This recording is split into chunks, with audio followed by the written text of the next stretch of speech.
नमस्कार विद्यार्थी मित्रों। आज हम अकाउंट में भाग 2 और कंपनी के वार्षिक हिसाब चैप्टर नंबर 3 नया चैप्टर देखेंगे। और इसकी बोर्ड में मार्किंग है आपकी 11 मार्क, यानी 11 मार्क्स का एक वार्षिक हिसाब आपको पूछा जाएगा और वो सेक्शन एफ में रहेगा। यानी सेक्शन एफ में 2 वार्षिक हिसाब आपके आते हैं, एक पार्ट 1 में से साझेदारी का वार्षिक हिसाब और पार्ट 2 में से कंपनी का वार्षिक हिसाब। पेपर का लास्ट सवाल रहेगा ये कंपनी का वार्षिक हिसाब, जो देखने में तो आपको बहुत बड़ा बड़ा लगेगा कि वार्षिक हिसाब है, लेकिन जब हम सवाल गिनेंगे तो बहुत छोटा है ये सवाल। ज़्यादा एंट्रियाँ भी बोर्ड में इतनी पूछी नहीं जाती, यानी स्वाध्याय से रिलेटेड सवाल अगर आप करेंगे तो बोर्ड में आपको उसी से रिलेटेड सवाल मिल जाएगा, स्वाध्याय और उदाहरण को से रिलेटेड। तो आज हम कंपनी के वार्षिक हिसाब देखेंगे। साझेदारी के वार्षिक हिसाब हमने जब पढ़ा था तो उसमें 5 से 6 खाते हमने तैयार किए थे। कहीं 5 खाते बनाना था, कहीं 6 खाते बनाना था, लेकिन कंपनी के वार्षिक हिसाब में सिर्फ आपको 2 पत्रक तैयार करना है। पत्रक सिर्फ लाभ हानि का पत्रक है एक, और एक है पक्की तलपट का नमूना। तो हमें ये चैप्टर सीखने के लिए हमें पत्रक तैयार करना बहुत ज़रूरी है। पत्रक यदि हमें याद रहा तो हम 11 में से 11 मार्क्स यानी 11 में से 11 मार्क्स आसानी से प्राप्त कर सकते हैं। पत्रक तैयार है पूरा, आपको पत्रक में कौन कौन सी एंट्रियाँ आ रही हैं, कैसे लिखना है, अगर इतना तैयार है आपको तो सिर्फ एंट्री आपको रखनी है, टोटल लगाना है और कीमत ज्ञात करनी है बस। और कुछ इस वार्षिक हिसाब में और कुछ नया नहीं है, जो है सब पत्रक का कमाल है। तो 2 पत्रक आपको इसमें तैयार करने हैं, एक लाभ हानि का पत्रक और एक पक्के तलपट का पत्रक। तो आज हम दोनों पत्रक के बारे में सीखेंगे। तो पत्रक तैयार करने के बाद आपको पत्रक की जानकारी देने के बाद हम सवाल देखेंगे। कंपनी का वार्षिक हिसाब एक बार ऊपर डिटेल आपको समझा देते हैं कि कंपनी जब अपनी आर्थिक स्थिति देखनी होती है तो वर्ष के अंत में एक पत्रक तैयार करती है।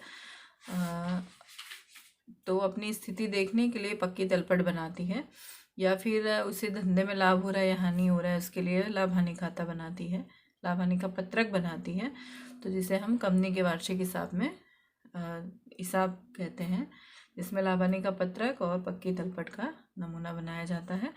और उससे कंपनी को ये पता चलता है कि कंपनी किस स्थिति में है अभी, या अच्छी स्थिति है, खराब स्थिति है, कि फिर उसे और आगे बढ़ने की ज़रूरत है। तो ज़्यादा थियरी डिटेल में चर्चा ना करके हम पत्रक के बारे में जानकारी प्राप्त करेंगे। तो सबसे पहले हमें 2 पत्रक इस चैप्टर में तैयार करना है, एक है लाभ हानि पत्रक और दूसरा है पक्की तलपट का। तो सबसे पहले हम तैयार करेंगे, देखेंगे लाभ हानि का पत्रक। पेज नंबर 131 पे आपको दे रखा है, परीक्षा के उद्देश्य से लाभ हानि का पत्रक निम्नलिखित विवरण को समाविष्ट करके तैयार करना है आपको। पहले हम कंपनी का नाम लिखेंगे, जो भी कंपनी आपको सवाल में दे रखी होगी, तारीख, जिस तारीख को आपका वर्ष पूरा हो रहा है वो, और के दिन पूरे होने वाले वर्ष का लाभ हानि का पत्रक। ये हेडिंग जरूरी है, हेडिंग डालना बहुत ज़रूरी है। कितने स्टूडेंट क्या करते हैं, सिर्फ लाभ हानि का पत्रक लिखकर चले आते हैं, तो जिससे मार्किंग उनकी कट जा सकती है। तो ये पूरा नाम लिखना है आपको, तारीख लिखनी है, के दिन पूरे होने वाले वर्ष का लाभ हानि पत्रक बनाना है, और विवरण है, और नंबर, नोट नंबर है, और तारीख के दिन का रुपए, रकम रुपए दे रखा है आपको। हम 2 कॉलम रकम रुपए का भी बना सकते हैं यहाँ पर, और बनाएंगे हम जब हम सवाल गिनेंगे तो 2 कॉलम रकम रुपए का बनाएंगे, और एक नोट नंबर रहेगा आपका। ठीक है।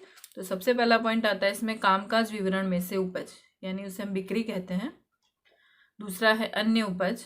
अब ये अन्य उपज में से कौन कौन सी उपज शामिल है वो हम पीछे देखेंगे, यानी ये सिर्फ आपके मेन पॉइंट है। मेन पॉइंट आपको पहले तैयार कर लेना है, और मेन पॉइंट में भी पॉइंट दे रखे हैं तो वो आपको पीछे समझाया गया है।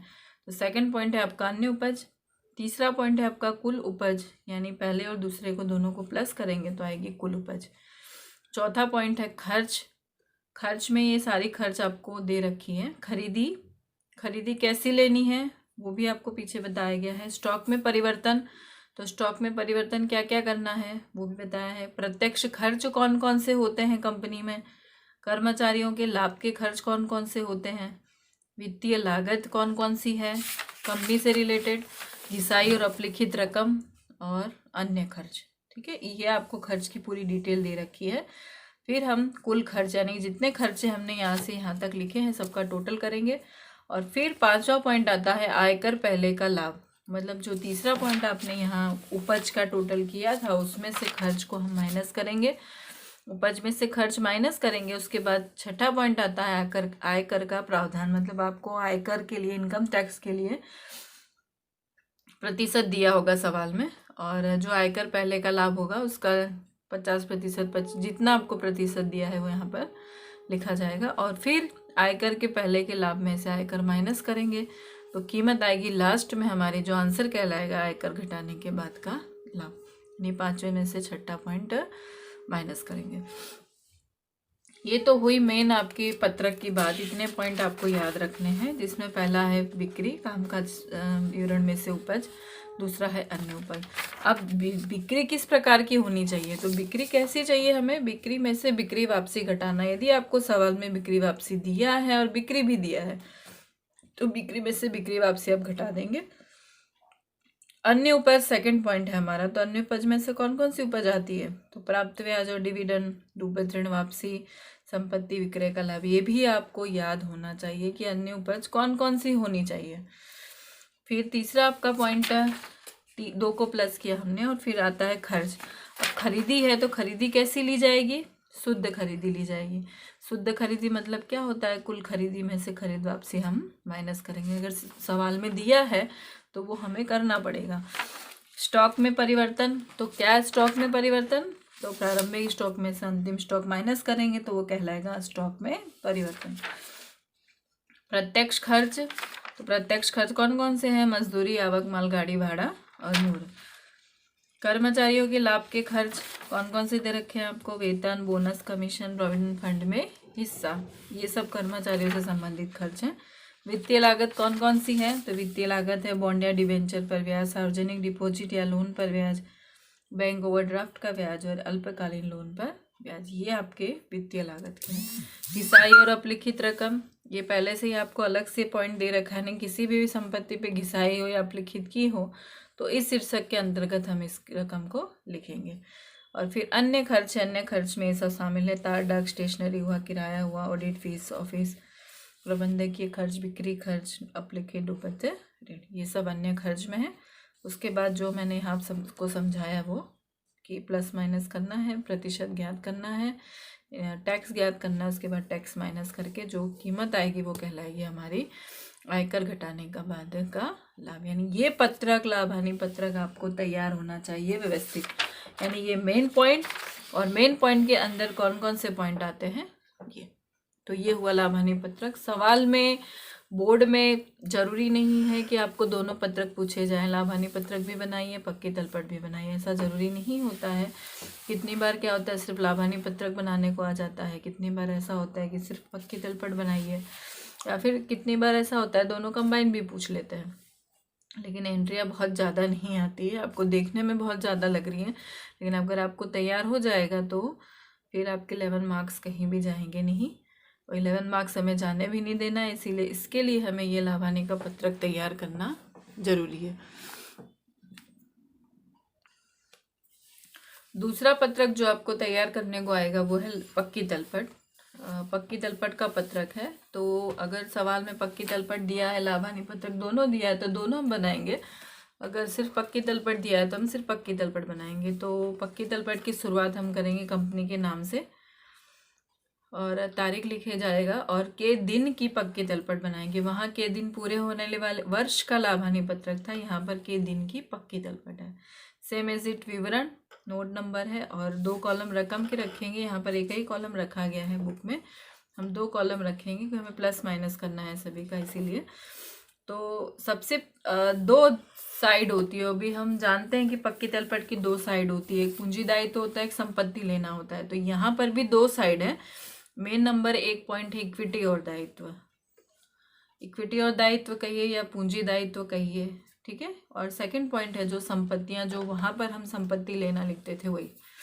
2 साइड है इसकी, यानी इसका टोटल और इसका टोटल दोनों सेम आना चाहिए। अगर ये दोनों टोटल सेम है तो हमारा पक्की तलपट राइट है, ठीक है। अगर दोनों में से कहीं मिस्टेक है तो हमने कहीं मिस्टेक की है, तो दोनों का टोटल हमारा सेम आना चाहिए, यानी इसका टोटल अलग करेंगे, इसका टोटल अलग करेंगे। अब ये तो मेन पॉइंट की बात कर ली हमने कि पहला इक्विटी दायित्व, दूसरा संपत्तियां हैं।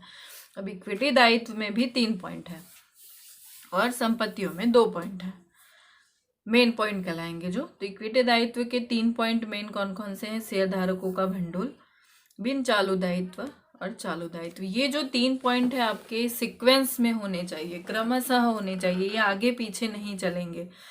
लेकिन इसके अंदर के जो सब पॉइंट है, जैसे शेयर धारकों का भंडोल है, इसमें 2 पॉइंट आपको दिए गए हैं, बिन चालू दायित्व में 3 पॉइंट दिए हैं। ये आगे पीछे अगर आप लिखते हैं तो गलत नहीं है, लेकिन जो मेन पॉइंट आपके दे रखे हैं, शेयर धारकों का भंडोल है, उसके बाद बिन चालू दायित्व ही आना चाहिए और उसके बाद चालू दायित्व ही आना चाहिए।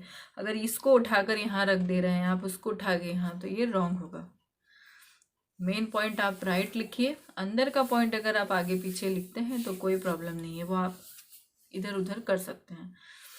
तो 3 पॉइंट आपके मेन इक्विटी और दायित्व में शेयर धारकों का भंडोल, बिन चालू दायित्व और तीसरा चालू दायित्व। इस तरह से आप याद कर सकते हैं। पहले इक्विटी दायित्व पक्ष को आप तैयार कर लीजिए, उसके 3 पॉइंट आप बताएंगे, शेयर धारकों का भंडोल, बिन चालू दायित्व और चालू दायित्व। अब शेयर धारकों के भंडोल में 2 पॉइंट आपको दे रखे हैं। तो पहला है शेयर पूंजी, आपको सवाल में दी होगी शेयर पूंजी, तो आप यहाँ पर रकम लिखेंगे। अनामत और आधिक्य, अब अनामतें तो बहुत प्रकार की अनामतें हैं, तो आपको पता होनी चाहिए कि अनामत कौन कौन सी हो सकती हैं।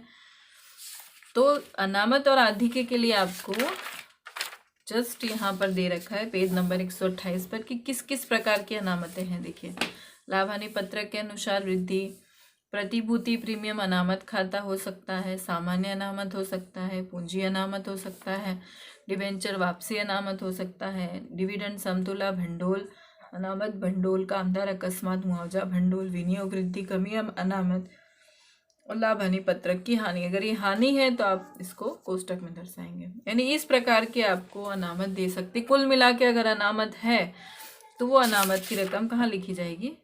शेयर धारकों के भंडोल में, सेकंड पॉइंट में अनामत, ठीक है। और यहाँ पर रकम लिखेंगे। लगभग सवाल में ये देखा जाता है कि 1 से 2 पॉइंट ज़्यादा, इससे ज़्यादा सवाल में दिया गया नहीं है। ये तो आपको समझाने के लिए और आपको पता चले कि इतने पॉइंट आते हैं, इसमें से कोई भी पूछ सकते हैं, तो इसीलिए आपको तैयार करने के लिए इतने सारे पॉइंट दे रखे हैं। पॉइंट देख के घबराइएगा मत, तैयार रहेगा तो सब कुछ सही से आपको समझ में आ जाएगा। फिर है बिन चालू दायित्व। तो बिन चालू दायित्व में 3 पॉइंट आते हैं, दीर्घकालीन उधार ली रकम, अन्य दीर्घकालीन जमींदारी और दीर्घकालीन प्रावधान। तो दीर्घकालीन उधार ली रकम में कौन कौन सी रकम आती है? तो ये आपको यहाँ पर बताया गया है कि दीर्घकालीन उधार ली रकम यानी लंबे समय के लिए आपने उधार ली है, कंपनी ने उधार ली है, तो वो डिबेंचर हो सकता है, दीर्घकालीन लोन या अवधि लोन हो सकती है, या फिर बॉन्ड हो सकता है, या फिर सार्वजनिक डिपॉजिट धरोहर जो लंबे समय के लिए होती है। ध्यान में रखेंगे कि लंबे समय के लिए डिबेंचर, दीर्घकालीन शब्द का उपयोग होगा तो वो दीर्घकालीन में ही आप लिखेंगे। बॉन्ड हुआ ये दीर्घकालीन ही होता है, सार्वजनिक डिपॉजिट ये भी दीर्घकालीन उधार ली गई रकम है, तो वो उस शीर्षक के अंतर्गत आप लिखेंगे, ठीक है। फिर है अन्य दीर्घकालीन जिम्मेदारी। तो अन्य दीर्घकालीन जिम्मेदारी में कौन कौन सी आती है? तो डिबेंचर वापसी प्रीमियम, प्रेफरेंस शेयर वापसी प्रीमियम, ये है अन्य दीर्घकालीन दायित्व। फिर आपको दिया गया है दीर्घकालीन प्रावधान। तो प्रावधान कौन कौन से? दीर्घकालीन प्रोविडेंट फंड है, ये भी एक प्रकार का प्रावधान है जो लंबे समय के लिए होता है कर्मचारियों के लिए। ग्रेजुटी फंड है, ये भी कर्मचारियों के लिए है। पेंशन फंड हुआ, कामदार लाभ भाग भंडोल हुआ, कामदार बचत खाता हुआ, ये सब दीर्घकालीन प्रावधान है और कर्मचारियों से रिलेटेड है। कर्मचारी को लंबे समय के बाद जब निवृत्त होता है या फिर उसकी मृत्यु हुआ, कुछ भी हो, तो उस समय ये सब चीज़ें लंबे समय के लिए उनको प्रोविडेंट फंड की, ग्रेजुटी फंड, पेंशन फंड, ये सब रकम दी जाती है, ठीक है। तो ये दीर्घकालीन प्रावधान है और हर साल इसका प्रावधान कंपनी को करना पड़ता है। अब बारी आती है बिन चालू दायित्व, आपका पूरा होता है। अब है नंबर 3 चालू दायित्व। तो चालू दायित्व में इसके 4 पॉइंट है। 4 पॉइंट में पहला दिया गया है अल्पकालीन उधार ली रकम। तो अल्पकालीन उधार ली रकम कौन कौन सी है? अल्पकालीन लोन 12 मास से कम समय के लिए, बैंक ओवरड्राफ्ट और कैश क्रेडिट, ये 3 चीज़ आपकी अल्पकालीन उधार ली रकम है। फिर है व्यापारी देना। तो व्यापारी देना कौन कौन से, व्यापारी देना हमें पता ही है, लेनदार कहलाएंगे, और देनी हुंडी ये व्यापारी देना है। फिर है अन्य चालू जिम्मेदारियां, तो अन्य चालू जिम्मेदारियां कौन कौन सी हैं, खर्च चुकाना बाकी, अग्रिम प्राप्त आय, नहीं मंगाया डिविडेंड, आगामी 12 मास दौरान वापस करने योग्य डिबेंचर तथा उसका वापसी प्रीमियम, अग्रिम प्राप्त शेयर हफ्ता, ग्राहकों के पास से प्राप्त एडवांस रकम, डिबेंचर पर चुकाना बाकी ब्याज, ये कहलाएगा अन्य चालू दायित्व। और लास्ट दिया गया है अल्पकालीन प्रावधान, मतलब कम समय के लिए जो प्रावधान किया जाता है वो क्या क्या है, करवेरा का प्रावधान ये कम समय के लिए होता है, सूचित डिविडेंड ये भी कम समय के लिए, अल्पकालीन समय के लिए ये सब प्रावधान होता है। तो ये तो बात हो गई आपकी इक्विटी दायित्व की, एक पक्ष की बात हो गई। दूसरा पक्ष है आपका संपत्तियां। तो संपत्तियों में 2 पॉइंट आपको बताए गए हैं, एक बिन चालू संपत्ति और दूसरा है चालू संपत्ति। बिन चालू संपत्ति में 4 पॉइंट आपके हैं। तो 4 पॉइंट में स्थायी संपत्ति, स्थायी संपत्ति में हम जानते ही हैं दृश्य अदृश्य दोनों अलग अलग हम लिखेंगे और हम लिखते भी हैं। फिर आता है विनियोग, बिन चालू विनियोग, दीर्घकालीन लोन और धिराण और अन्य बिन चालू संपत्ति। और स्थायी संपत्ति कौन कौन सी है, दृश्य अदृश्य अलग अलग करके आपको यहाँ पर समझाया गया है। तो दृश्य में जब जो देखी जा सके वो जमीन, मकान, प्लांट, यंत्र, फर्नीचर, फिक्चर्स, वाहन, साधन सरंजाम, भाड़ा पट्टा, ठीक है, सब दृश्य हुई।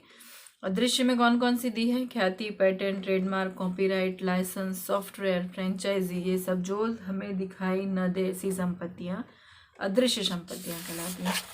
तो ये हो गई संपत्तियों की बात। अब है बिन चालू विनियोग। तो बिन चालू विनियोग आपको दे रखे हैं यहाँ पर, प्रोविडेंट फंड में विनियोग, डिबेंचर वापसी अनामत का विनियोग, गौण कंपनी के शेयर, अन्य कंपनी के शेयर, डिबेंचर, बैंक में निश्चित अवधि की डिपॉजिट, सरकारी प्रतिभूतियाँ और म्यूचुअल फंड के यूनिट, ये विनियोग है, बिन चालू विनियोग, यानी आपने किसी में इन्वेस्ट किया है, विनियोग किया है। फिर है दीर्घकालीन लोन और धिराण। दीर्घकालीन लोन और धिराण, कर्मचारियों को लोन, यानी आपने कर्मचारियों को लोन दे रखी है लंबे समय के लिए, तो वो आप दीर्घकालीन लोन और धिराण के अंतर्गत रखेंगे। लोन दे रखी है, लोन ली नहीं है आपने, अगर ली होती तो वो जिम्मेदारी हो जाता, वो इक्विटी दायित्व में लिखा जाता। आपने लोन दी है यानी आपका लेना है, आपकी एक प्रकार की संपत्ति बन रही है, ठीक है। कस्टम डिपॉजिट, आपने कस्टम डिपॉजिट की रकम पहले से दे दी है। टेलीफोन डिपॉजिट, इलेक्ट्रिसिटी डिपॉजिट, ये सब डिपॉजिट रकम पहले भरी जाती है, तो एक प्रकार से वो दीर्घकालीन लोन और धिराण हो गया, ठीक है। फिर है अन्य बिन चालू संपत्तियां। तो अन्य बिन चालू संपत्तियों में डिबेंचर बट्टा हुआ, विज्ञापन अभियान खर्च हुआ, संशोधन और विकास खर्च हुआ, अन्य बिन चालू संपत्तियां कहलाती हैं। अब सेकंड पॉइंट आता है आपका चालू संपत्तियां। चालू संपत्तियों में 6 पॉइंट है, 6 पॉइंट है। 6 पॉइंट में पहला पॉइंट है चालू विनियोग। तो चालू विनियोग कौन कौन से हैं, अन्य कंपनी के शेयर, डिबेंचर, बिक्री पात्र प्रतिभूतियाँ, सरकारी प्रतिभूतियाँ, म्यूचुअल फंड के यूनिट। और माल सामग्री है, तो माल सामग्री में क्या क्या आता है, कच्चे माल का स्टॉक, अर्ध तैयार माल का स्टॉक, तैयार माल का स्टॉक, व्यापार के लिए स्टॉक, फुटकर भाग, फुटकर औजार, उपयोगी स्टोर्स और मार्गस्थ माल, कुल मिला के अंतिम माल का स्टॉक जो हम लिखते हैं वो माल सामग्री में आएगा। व्यापारी लेना में हम जानते ही हैं क्या क्या आएगा, देनदार और लेनी हुंडी। और रोकड़ समकक्ष में रोकड़ से रिलेटेड जो भी चीज़ है, रोकड़ हाथ पर, बैंक सिलक, चेक और ड्राफ्ट हाथ पर। फिर है अल्पकालीन लोन और धिराण। तो अल्पकालीन लोन और धिराण में 12 मास से कम समय के लिए दी लोन, व्यापारी को दिया एडवांस, यह है अल्पकालीन लोन और धिराण। और लास्ट आपका आता है अन्य चालू संपत्तियां। तो अन्य चालू संपत्तियां कौन कौन सी आपकी, अग्रिम चुकाया खर्च, मिलनी बाकी आय, और विज्ञापन अभियान खर्च, विज्ञापन डिबेंचर बट्टा, संशोधन और विकास खर्च, ये अन्य चालू संपत्तियां हैं। यानी आपको मेन पॉइंट तैयार करने के बाद उसके अंदर रिलेटेड कौन कौन सी एंट्री आती है वो तैयार होनी चाहिए, मतलब कंपनी पक्की तलपट और लाभ हानि का पत्र, ये 2 व्यवस्थित तैयार कर लेंगे आप तो 11 नंबर आपके पक्के हैं बोर्ड की दृष्टि से। और इसके बाद हम अब तैयार करने के बाद हम नेक्स्ट वीडियो में हम सवाल इसके चलाएंगे वार्षिक हिसाब के।